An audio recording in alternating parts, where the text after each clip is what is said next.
There's a reason why I often say one of the hardest things to do in life is be yourself. It's because I think it's true. You don't really know who you are. The modern life that we lead is always trying to influence the way we think, feel and act. The media is always putting a presentation of how we should live. We're always comparing ourselves to other people and trying to follow them.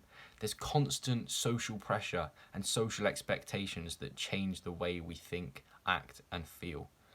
But what if we tried to avoid these things and actually tried to find out who we are?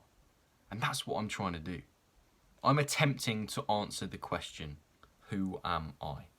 Who exactly is Joel Clifton? What does he want? How does he feel? What ideas does he have that are unique? Those are the things I want to find out.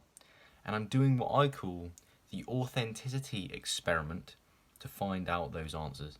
Because I believe answering those questions is the closest thing I can think to the meaning of life as a whole. In life, you often have to be your own guinea pig, your own lab rat to find out answers about yourself.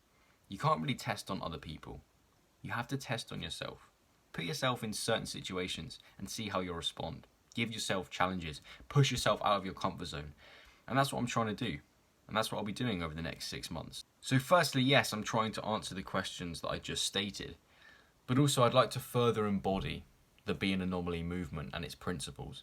It's one thing to say that I want to be authentic and live my own life, but it's another thing to actually do it. It's another thing to try and take action and try and become a more authentic version of myself.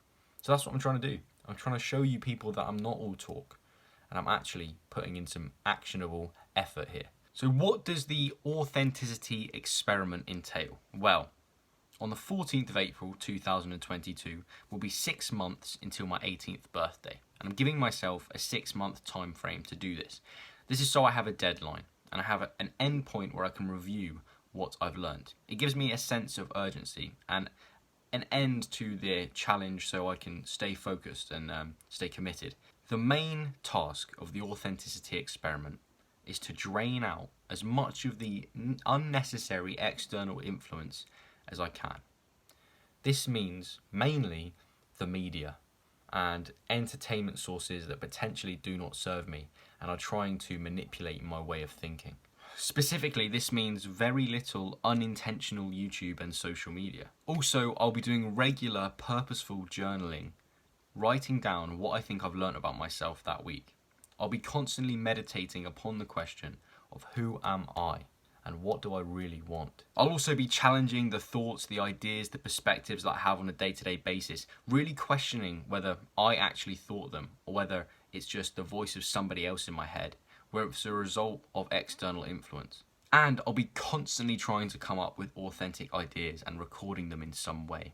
Because what I've realized with this YouTube channel is that the best way to go, the best ideas for videos to make, are those that only me could provide. That is the space in the market. That's my unique selling point, is the videos and ideas that only I could think up. And as I go about and try and come up with ideas for videos, I'm constantly reminded that, hold on, that's just something that I learned watching this person, or that's something that someone else has influenced me to think. So what are my hopes and expectations? Well, as I said earlier, I know it's not going to be easy. I'm used to doing certain things that I'm going to try and cut out or minimize over the next 6 months. Also, as I said earlier, I'd like to come up with some new ideas, but I'd also like to widen and broaden my perspective on the world. I'd like to see how I can change my perception on reality, because I think that stuff can change and improve forever and ever. I'd like to have a clearer idea of how I'd like to conduct myself throughout daily life. That means living the way I'd actually like to, which is kind of a definition of authentic living. See how I do if I try and resist social pressures, social expectations and things of that nature. I encourage you to get involved too if what I'm saying resonates. Get involved with the authenticity experiment. Follow my framework. Be your own guinea pig. Be your own lab rat. Because as I said earlier, do you really know who you are? And it's quite a scary existential question at the end of the day. But the answer will be a very valuable one if you can attempt to find it. I will of course update the people on my YouTube with how I'm doing, and I will do a conclusion video in 6 months' time. And I'm excited for this challenge. I'm excited for the ideas that I might come up with and what I'll learn about myself. So that's all that needs to be said for this video. Now, I've got to go and find out who I am over the next 6 months. But if you did enjoy it, I'd appreciate if you joined the Be an Anomaly movement. In fact, if you'd like to watch a video that explains what we're all about here in the Be an Anomaly movement, that'll be here for you to click on. There's also an email service down below in the description if you'd like to contact me about any of your goals or mindset questions or pretty much anything about life, and I'll try and give you my best advice. But with that said, I will see you all next time for more.